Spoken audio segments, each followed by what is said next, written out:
Hi students, நாம் இப்போ இந்த வீடியோவில் என்ன பார்க்க போகிறோம் அப்படின்னா மோஷன் ஆன் இன்க்ளைன் பிளேன் அப்படின்ற ஃப்ரிக்ஷன் ரெலவெண்ட்டாக இருக்கக்கூடிய ஒன் மோர் ப்ராப்ளம் தான் நம்ம பார்க்க போகிறோம்ப்பா.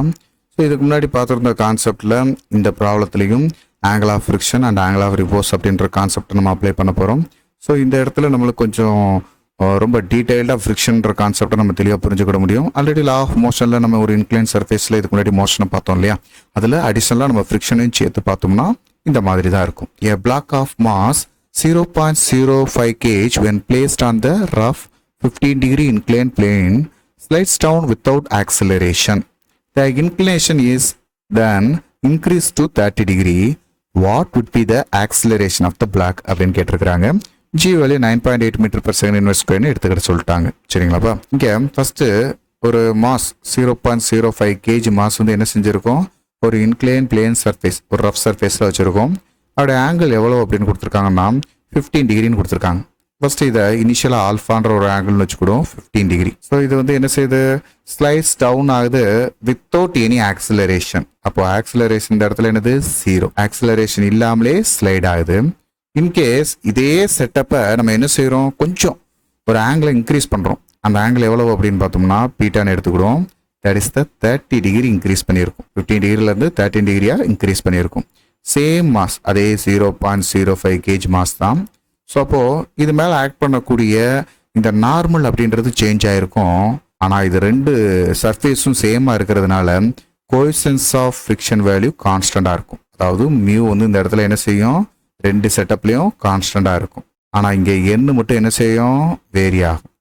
எண் வேரி ஆகிறதுனால ஃப்ரிக்ஷனும் என்ன செய்யும், வேரி ஆகும். ஸோ இந்த கான்செப்டை நம்ம புரிஞ்சுக்கிறதுக்காக தான் இங்கே நம்ம பார்க்குறோம்.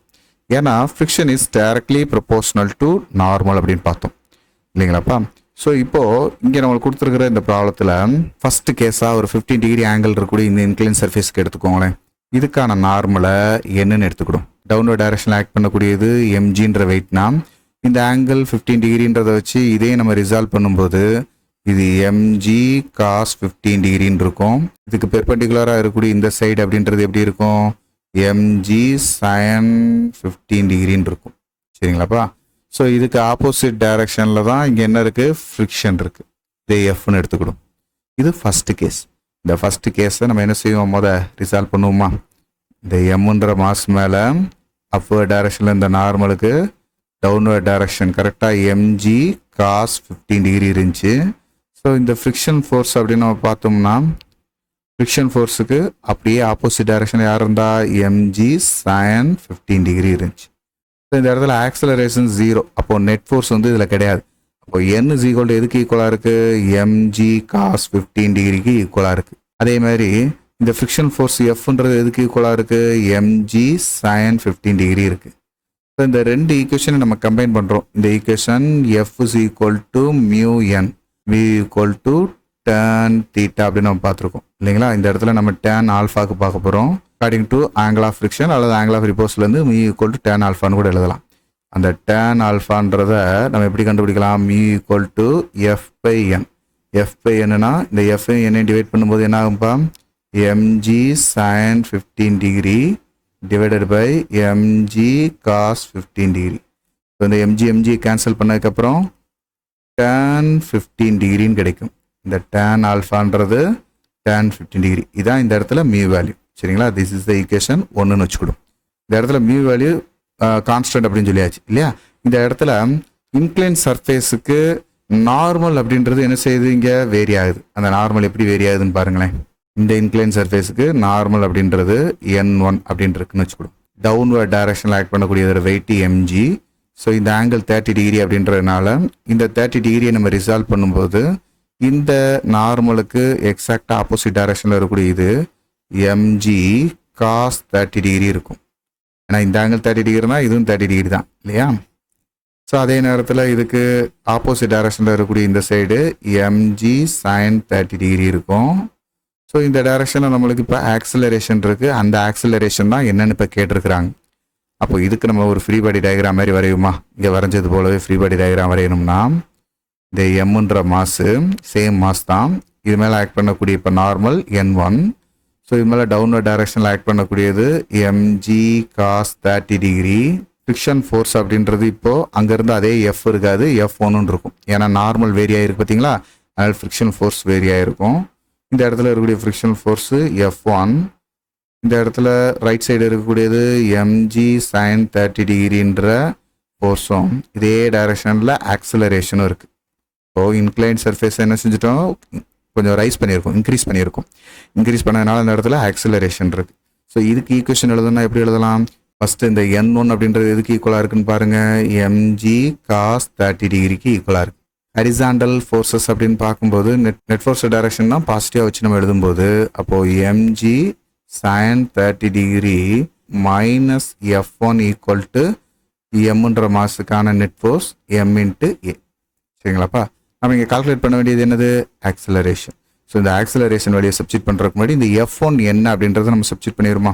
F1 அப்படின்றது மியூ n1. இந்த மியூ அப்படின்றது அங்கே என்ன இருந்துச்சோ அதே வழி தான் இங்கே எழுத போகிறோம். ஏன்னா மியூ வழி கான்ஸ்டண்ட்டாக இருக்க போகுது. அப்போது n1 அப்படின்ற இந்த வேலையை நம்ம இங்கே பார்த்து வச்சுட்டோம், இதை இங்கே சப்ஸ்டிட் பண்ணணும். சரிங்களாப்பா, ஸோ இதை நம்ம தெரிஞ்சுக்கிட்டோம்னா போதும், இந்த ஈக்குவேஷனை ஈஸியாக நம்ம சிம்பிளை பண்ணிடலாம். அந்த ஈக்குவேஷன் எல்லாத்தையும் சப்ஸ்டிட் பண்ணிட்டு அடுத்து சிம்பிளை பண்ணுமா. mg sin 30 டிகிரி மைனஸ் F1ஓட வேல்யூ மியூ n1. n1க்கு பதிலாக என்ன போட்டுக்கலாம், mg cos 30 டிகிரி ஈக்குவல் டு ma. சரிங்களாப்பா, ஸோ இப்போ நம்மளுக்கு தேவையான டேட்டாலாம் கிடச்சிருச்சு. எம்மோட வேல்யூவை போத் சைடு இருக்கக்கூடியது காமனாக எடுத்து கேன்சல் பண்ணிட்டோம் அப்படின்னோம்னா இப்போ இருக்கிற டேர்ம்ஸ் எல்லாத்தையும் சப்ஸ்டிட் பண்ணுங்க. g அப்படின்றது 9.8, sin 30 டிகிரி அப்படின்றது 1/2, அதேமாரி மியூ வேல்யூ அப்படின்றது tan 15 டிகிரி, தென் g வேல்யூ 9.8, cos 30 டிகிரி அப்படின்றது √3/2.